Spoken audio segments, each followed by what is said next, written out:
It's going to be the Rockets and the Warriors. Sunday, 8:30. Game 1 at Toyota Center after the Warriors took down the Memphis Grizzlies 121-116 last night. Great game from Jimmy Butler, 38 points. Great game from Steph Curry, 37 points. Golden State was in control for much of the game. Memphis, though, really biffed. And the last opportunity to tie down 119-116 with about 5 seconds to play.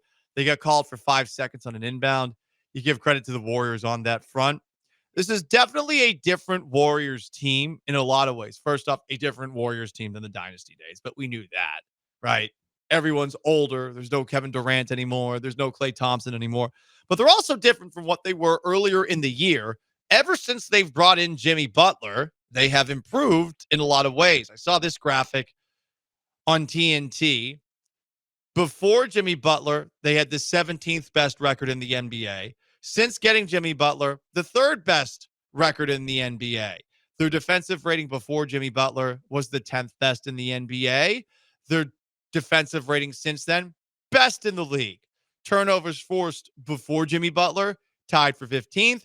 Turnovers forced since Jimmy Butler, best. Points off turnovers, tied for 13th. Since Jimmy Butler, they are the best. Free throw attempts, they've gone from 27th to 3rd. Butler draws a lot of free throws. Free throw percentage, they've gone from last to tied for 2nd. I mean, they've gotten significantly better since Butler's come. And of course, Butler's one of those guys who gets miserable in situations fairly quickly. But if he's in a situation that he likes, the guy's going to give it his all. And that's what makes me wonder about this series because, yeah, the last time we saw that the Rockets and Warriors played a couple of weeks ago, it was on a Sunday. The Rockets handled business. Amen Thompson completely shut down Steph Curry. Draymond Green was losing his composure. Jimmy Butler wasn't doing a whole lot of anything either. It was a really impressive win for the Rockets, but it's also March to April. What do we make of any of these games that take place this time of year? It's tough. It really is. I don't know how much stock to put into anything that happens during March or April before the playoffs. Yeah, it's a little different just because those two teams that like were obviously going for it. Like this isn't pulling like a, sample size like last year's Jalen Green thing. That's the easiest one where it's like, oh, they're just playing the worst teams in the league. And that's kind of not why, but that helped him go off and that helped the Rockets win all those games. For Sunday, 2 Sundays ago in the Warriors Rockets game, it's like I think there's some that you can take from that. Like obviously, like Amin Thompson on Steph Curry. Let's try that. If I'm you, Ime Udoka, let's see if it happens again. Maybe not 3 points, but let's see if you can at least make it hard on Steph, because I think that's really what the Rockets are going to have to do in the series is just make it as hard as possible on Steph Curry and on Jimmy Butler on offense. Because like we said to start the show, like that is their offense so far. You want to wear them down, and hopefully late in the series, you're able to capitalize on that as, these old legs get a little bit more tired. I think you're 100% right. This is what concerns me for the Rockets. I do not trust them offensively. Yeah. Do I trust them more than the Astros offensively right now? Yes. Low bar. But from a making shots perspective, the Rockets get open shots. They have games where they just can't hit the broadside of a barn. Clank, clank. It's Philip Seymour Hoffman in Along Came Polly. Let it rain. Let it rain. It's bad. On top of that, from time to time, they get a little turnover prone. Whether it's Jalen Green forcing things, dribbling into a corner, or some of the other players who aren't the best ball handlers. Alperen Sengun's been weirdly inefficient underneath the hoop this year. There's a lot of things that add up to when you see the Jimmy Butler effect defensively for the Warriors, and you might start thinking to yourself, damn, are the Rockets going to be able to score enough points?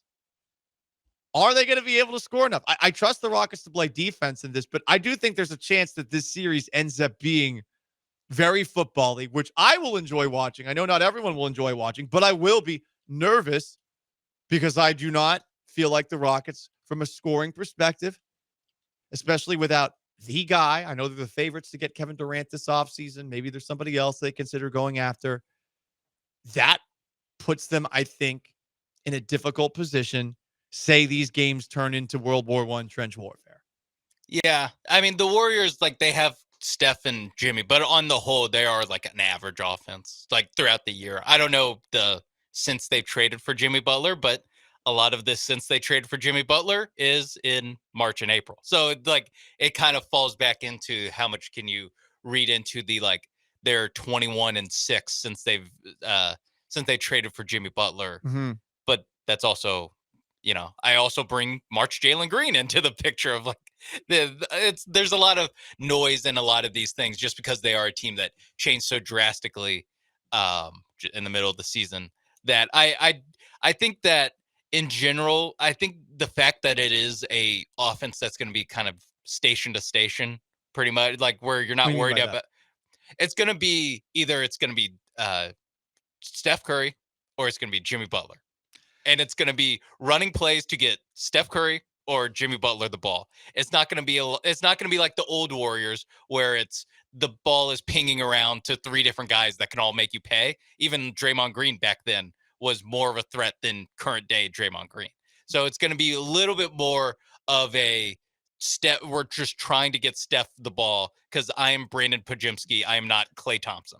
I forgot some of the guys that they have on the team. That's the thing. That'll make you feel a lot better about the Rockets' I'm not chances. Andre Iguodala. I'm Moses Moody. I need to get Steph the ball. So it's going to be a little. They're more dependent on Steph than they were when the Rockets played the Warriors back in the day.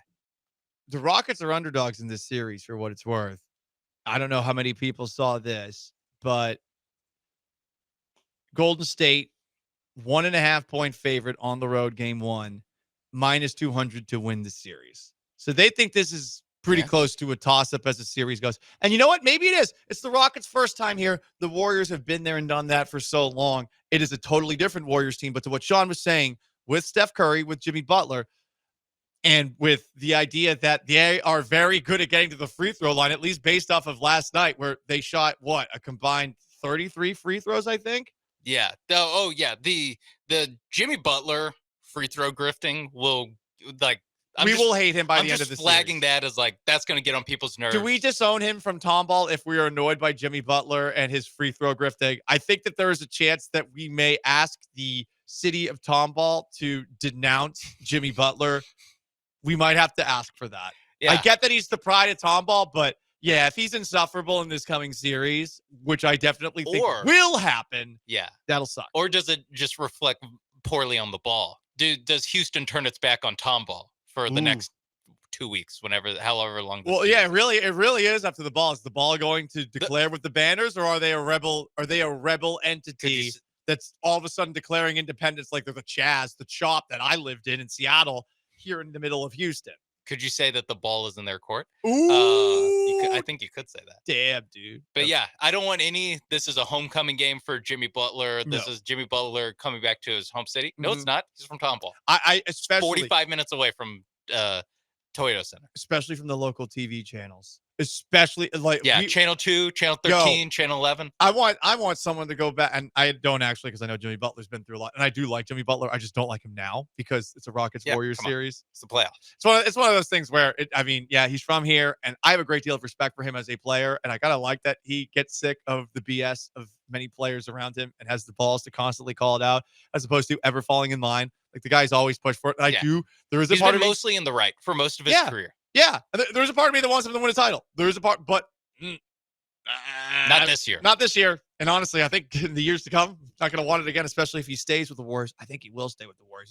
He's already signed a contract. Right. I mean, he loves it. That's kind of why, like, this last balls to the walls holdout that Jimmy Butler had, that's where he kind of lost some of our love, or at least I'll speak for myself. Some of my love, just because it was him trying to get out of Miami was so nakedly just because he wants to sign a 2-year extension at $50 million per year, where it's just like, so obviously like, no, pay me until I'm 38.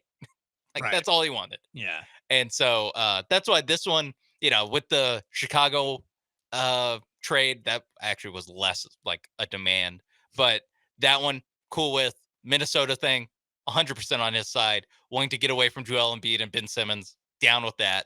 It's just this last one. I'm like, all right, dude, come on. Yeah, but got into a better situation. Worked out in the end. Yeah, but he was just trying to get paid. Like he said he would get traded to any team in the league. But I bet he knew that he would have a chance to go somewhere. It was going to be good. either Phoenix or the Warriors. Oh, man, that's true. I forgot about it. Yeah, Phoenix. He just wanted to get paid. Forgot about. He was just looking for a team to pay him. I don't know, man. I think he's got a low tolerance for BS, and I think that he would, if he was in a situation that sucked, I think he'd force his way out again. Yeah, no, he would get paid from Phoenix and then demand a trade. Yeah, that's what he would do. Yeah, I don't entirely mind that with him, but I'm 100% being inconsistent because I just like Jimmy Butler. But whatever, he is an enemy of the Houston sports state. He's gonna be pump faking and jumping into Jabari Smith. I know I'll be very annoyed by it by the end. He did drive me crazy during some of those Celtics Heat series back in the day. I could tell that the Warriors are feeling themselves.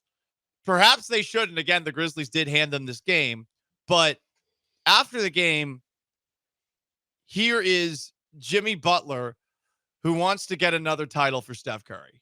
Get Steph to get this team back into a meaningful position again. What does that feel like? It feels great. I want everybody to be happy. For sure, Steph, he deserves it. What he's done for the game of basketball, not only this city and this organization. He's in it for the long haul. He wants to win. He wants to win every single game, every single possession. And I know I want to win a championship. So he needs his this would be number 5 for him. So he needs one more. This would be number 5. The Warriors already looking ahead of the Houston Rockets. Am I reaching? They want a play-in game, and they're talking about rings. They actually are there, and I get it. Jimmy Butler's excited to be with Steph Curry. This is the best player he's played with probably since ever, right? Unless we want to say Joel Embiid or Karl Anthony Towns are in the same conversation, which combined, I don't think they are. No, I mean, yeah, Derrick Rose. I guess Derrick Rose. Post-injury Derrick Rose. A million years ago. Right. I mean, this is the best player he's ever played with. So I think it's more about that than it is, they're looking ahead of the Houston Rockets right now.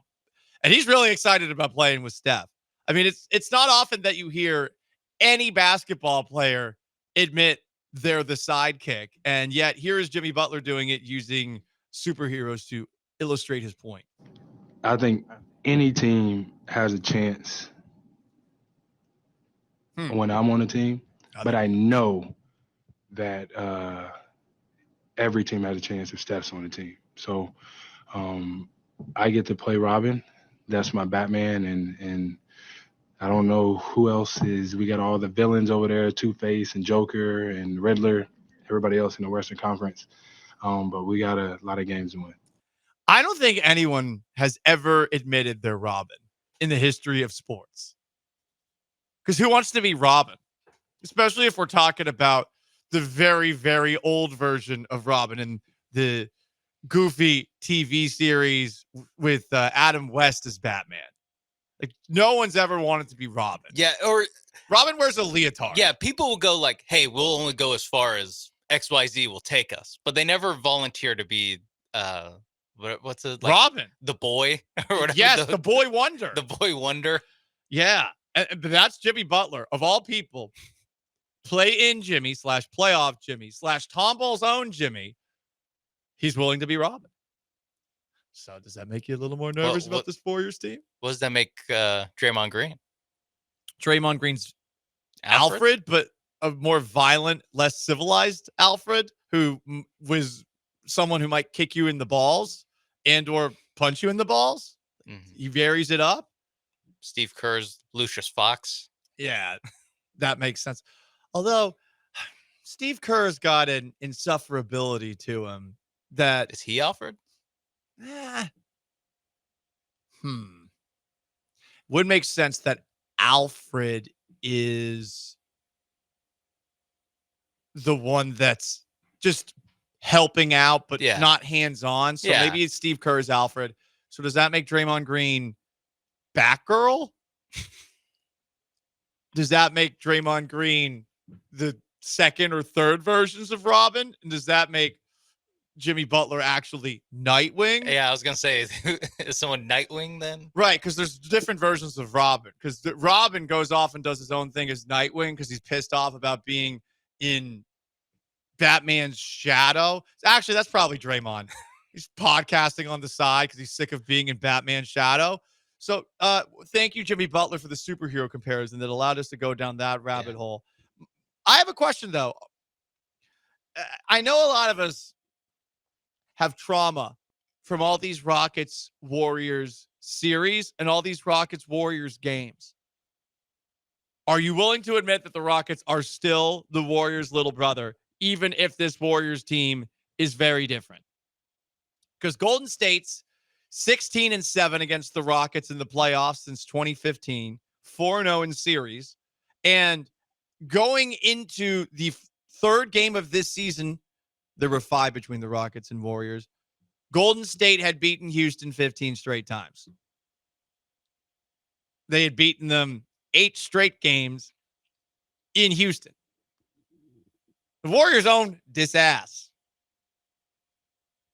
So you got to admit that the Rockets, even if this is a different version of the Rockets, are the Dubs' little brother. And sure, there's a lot of moments you can point to over the last couple of years that would, I think, give further credence to this.